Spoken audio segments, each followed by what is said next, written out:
అయిపోయింది, అంతా అయిపోయింది. ఇలాగే ఇంకొక 5 డేస్ కంటిన్యూ చేసామనుకోండి, ఈ సంవత్సరం అయిపోయి కొత్త సంవత్సరం కూడా వచ్చేస్తుంది. అరే ఈ సంవత్సరం మనం ఏం చేస్తామా అని ఆలోచిస్తే ఏడుపు వస్తుంది. ఎందుకంటే మనం ఏం చేయలేదు కదా.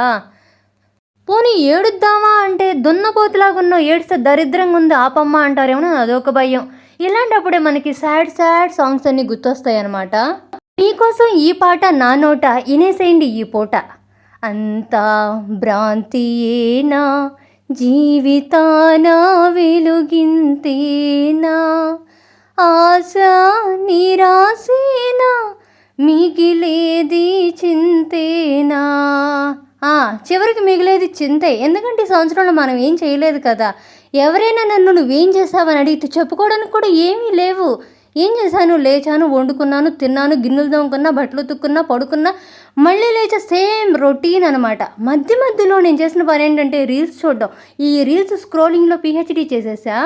రీల్స్ చూసి మధ్యలో బోర్ కొట్టి చూడండి, అప్పుడు మనకు మోటివేషన్ వచ్చేస్తుంది, అరే మనం కూడా ఏదన్నా చేసేయాలి అని చెప్పి. కానీ నైట్ వచ్చిన మోటివేషన్ మార్నింగ్ ఉండదు, మార్నింగ్ వచ్చింది ఈవినింగ్ ఉండదు.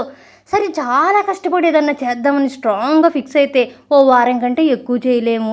పక్కన పెడితే నేను న్యూ ఇయర్ కోసం ఈగర్గా ఎదురు చూస్తున్నాను. ఏదో చేసేద్దామని కాదు, 31st నైట్ పెద్ద రంగు ముగ్గులు వేయడానికి, బిర్యానీలు తినడానికి, కేక్ కటింగ్లు చేసి స్టేటస్లు పెట్టుకోవడానికి. అంతే, అంతకు మించి మనకేం చేసేది లేదు కదా. ఇప్పుడు మనం ఏం చేసినా చేయకపోయినా రోజులు గడుస్తూనే ఉంటాయి, కొత్త సంవత్సరాలు వస్తూనే ఉంటాయి. కాకపోతే ఒక్కసారి మనం ఆలోచించుకుంటే కొంచెం గిల్టీగా అనిపిస్తుంది కదా, అరే ఏం చేయకుండా ఊరికే టైంపాస్ చేస్తున్నామేమోనని. అవునా కదా.